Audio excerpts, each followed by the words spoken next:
To make two-sided copies on the Konica Minolta bizhub 4221, here I have 3 one-sided originals and say I want to make two-sided copies, so I will put them in the document feeder. So I'm going to enlarge this a little bit so you can see better. I hit copy, so I'm going to hit copy, and then I want to do some more advanced stuff. I want to do two-sided, so that's going to be under the settings gear icon. So I touch that, I scroll down, and I say, yeah, I want to do two-sided copies. So there are my different choices. I could do one-sided to two-sided, two-sided to two-sided, two-sided to one-sided. So I have one-sided originals. I want to make two-sided copies. So I'm going to touch that. I'm going to hit OK. And it's ready to go. I hit start, and it's going to make that. But I'd like to save this as a setting. I might do this a lot. You don't have to save as a shortcut, but shortcuts are kind of convenient. So I'm going to hit save as a shortcut. And it says me these settings will be saved as a shortcut. So I'm going to hit OK. And I'm going to put it right there. And I'm going to give it a name. So I'm going to say one-sided to two-sided.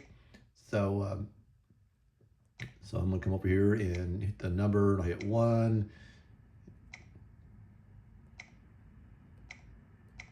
Sided.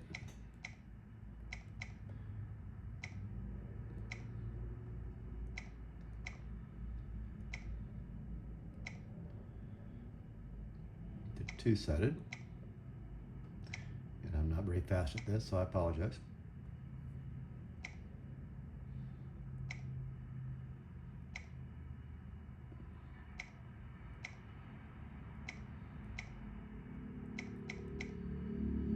Hit OK.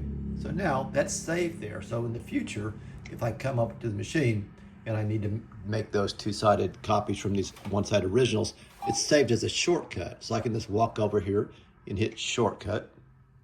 And there's my one-sided to two-sided, and hit start. And it's just going to do that for me. So here's my one-sided originals. It's scanning those in, and it's going to make those two-sided. So it's going to put page 1 and 2 as a two-sided copy. Then page 3 is going to be off by itself because it's just it is a one-sided and it's not a two-sided copy. But there we have it, and there's my copies. Thank you.